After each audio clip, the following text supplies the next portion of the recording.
अध्यात्म का क्या मतलब होता है? अध्यात्म का मतलब होता है अपने ही झूठ को पकड़ना। ये कहीं पहुंचने की दौड़ है क्या कि वहां तक जाना है? दिल्ली से बंबई तो कितनी गति से जा सकते हो, कहां जाना है?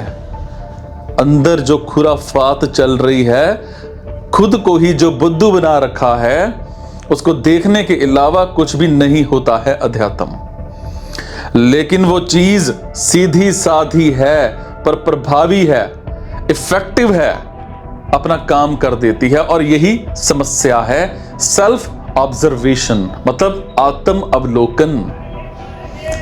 काम ना करें ऐसा हो नहीं सकता, और इसीलिए सेल्फ ऑब्जर्वेशन बड़ी खतरनाक है। सेल्फ ऑब्जर्वेशन एकदम एक सीधी विधि है, वो विधि भी नहीं है, और वो काम करके रहेगी, और यही समस्या है, वो काम कर जाती है। तो हम उस हर एक चीज की जगह पता नहीं क्या क्या और चीजें करने को तैयार रहते हैं। आप बात कर रहे हो यूट्यूब, सोशल मीडिया, पॉडकास्टर वगैरह की, ये कितने ही हैं ऐसे जिन्होंने अपना पूरा करियर ही फलानी तरह का अंधविश्वास, ये वो यही कर करके बनाया है।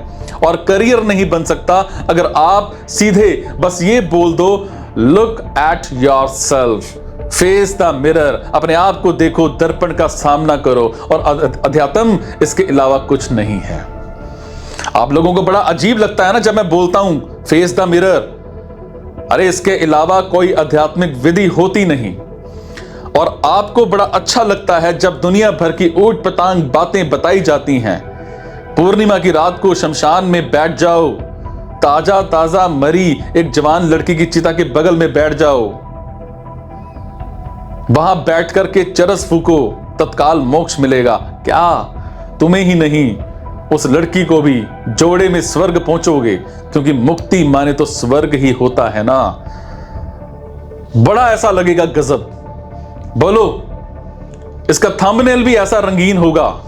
4 मिलियन का पॉडकास्ट है ये, और एक छोटा सा है 4 मिनट का। उसमें बस ये बताना है फेस द मिरर, और 4 मिनट का कुल ये वीडियो होगा, पर 4 घंटे लगा करके भी तुम इसका थंबनेल ना बना पाओ। क्या बनाओगे? बात इतनी सी है इसमें, किसी को कैसे ललचाओगे? और यही आपके थंबनेल पर एक जलती हुई चिता है, एक हसीन लड़की है, धुआं फूंकता हुआ एक जवान बैठा हुआ है वहां पर, और जो इंटरव्यूअर महोदय हैं उन्होंने खास ऐसा चेहरा बना रखा है जिनकी तकलीफ होती होगी फोटो ही खिंचवाने में। कितनी तकलीफ होती होगी, अलग अलग तरह के, तो इन सबको रंग रूप धारण करने पड़ते होंगे। कभी ऐसा, कभी वैसा, टेढ़ा टपड़ा, कोई सीधा मुंह तो होता ही नहीं है इन लोगों का। किसी में कि सीधे साधे खड़े हो, क्योंकि सीधा साधा मार्ग हमें पसंद नहीं है। आप अभी ये बड़ी दुखद घटना बता रहे हो, और ये हुई है एक बिल्कुल अति शिक्षित जवान व्यक्ति के साथ, और डॉक्टर थे, ये बताया ना। और ऐसी एक घटना अभी हाथरस में हुई है। वो बच्चा था, उसके ही प्रिंसिपल ने उसकी बलि दे दी। इन सब चीजों के लिए ये पिछले कुछ सालों में जो ऑनलाइन अंधविश्वास का बाजार फैला है, इसको जिम्मेदार क्यों नहीं ठहराया जाना चाहिए? हत्या का मुकदमा इन सब पर भी क्यों नहीं चलना चाहिए? त्योहारों का मौसम होता है, नवरात्र आते हैं, दशहरा है, दिवाली है, और बीच में प्रतिदिन ही कोई ना कोई छोटा मोटा त्योहार होता है। हर दिन के साथ घातक अंधविश्वास जुड़े हुए हैं। इंसान को मारने की बात भले ही ना हो, पर इसमें बहुत सारे दिन हैं इसी मंथ में जिसमें पशुओं को मारने की बात है। भारत के सब प्रांतों में नहीं तो कम से कम कुछ प्रांतों में। आप यहां बैठे हो उत्तर में, तो यहां पर आप कहते हो नहीं अभी नवरात्र हैं तो हम विशेषता सात्विक भोजन करेंगे। आप बंगाल चले जाओ, वहां नवरात्र का मतलब ही क्या होता है? हिंसा। हर बार बड़ी समस्या आ गई है। बांग्लादेश में सब उथल पुथल हो गई तो मछली नहीं मिल रही, वहां से ही आती थी, आयात होती थी पद्मा नदी की हिलसा। यह अंधविश्वास नहीं है, बस इसमें यह है कि मनुष्य की नई जान जा रही, दूसरे जीव की जान जा रही है। बिहार में एक जगह है बांका करके, वहां पर 20,000 जीवों की बलि दी जाती है नव दुर्गा के दौरान। और इन सब चीजों को माना जाता है आध्यात्मिक महत्व की, इसमें कुछ हो जाएगा। नशा एक ही तरह का थोड़ी होता है, शारीरिक नशा भी होता है, मानसिक नशा भी तो होता है। और कुल एक बात में मैंने सब कुछ जो कहना था कह दिया। अध्यात्म तो नशा उतारने का काम है जनाब। नशा चढ़ाकर कैसे हो जाएगा, कैसे? और आप लोग तो दोनों विज्ञान की तरफ के हो।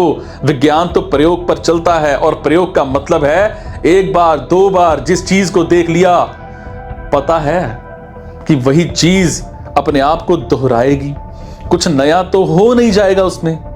और एक बार आपने कुछ कर लिया, शराब पी ली, अब आपको पता है क्या है, चलो दूसरी बार भी देख लिया, अब उसके बाद तीसरी बार की तो कोई जरूरत ही नहीं है इन चीजों की। जो चीज 2 बार में नहीं हुई, तीसरी बार में नहीं हुई, प्रयोग सफल रहा, आगे बढ़ो अब। पर बात शिक्षा से पूरी नहीं होती, बात सांस्कृतिक परिवेश की होती है। वो परिवेश मैं जानता हूं। जिस सैनिक स्कूल की आप बात कर रहे हैं, उसमें मतलब उन लोगों ने जॉगिंग करी है, ठीक उसी कैंपस में, है ना, पढ़े नहीं है। मतलब बहुत कुछ है इन चीजों में। कल्चर के जो बाहरी तत्व हैं वो शायद बदल भी जाएं। माने आप बाहर निकल गए तो आपने अलग तरीके के, हो सकता है, कपड़े पहनने शुरू कर दिए हो, अलग तरह का खाना पीना शुरू कर दिया हो, लेकिन संस्कृति के मूल में या तो आत्मा होती है या अंधता होती है। अंधता माने अंधविश्वास। तो संस्कृत का जो केंद्रीय तत्व है वो हमसे बाहर नहीं निकलता। और हो सकता है आप 3 पीढ़ियों से अमेरिका में रह रहे हो, पर आज भी आप भारतीय टोने टोटके को मानते होंगे। सब कुछ बदल जाएगा आपका, वहां पर जाकर के एक्सेंट बदल गया, कपड़े बदल गए, सब बदल गया, टोना टोटका का अभी भी देसी रहेगा। तो भारत से जब कोई बाबा अमेरिका पहुंचेगा तो सबसे पहले आप हाथ जोड़कर खड़े हो जाओगे, बाबा जी आए, बाबा जी आए, और समझ में नहीं आता। 3 पीढ़ियों से वहां रह रहे हो और भारत से ये बाबा जी वहां पहुंच गए और कह रहा है कि बस गोबर खाओ, और तुम हाथ जोड़ करके खड़े हो जाओगे। इसलिए उपनिषद बोलते हैं कि बाहरी शिक्षा बिल्कुल पर्याप्त नहीं होती और बाहरी परिवर्तन बिल्कुल पर्याप्त नहीं होता। अंदरी शिक्षा चाहिए अंदर से परिवर्तन के लिए, और अंदरूनी शिक्षा ही वास्तविक अध्यात्म है।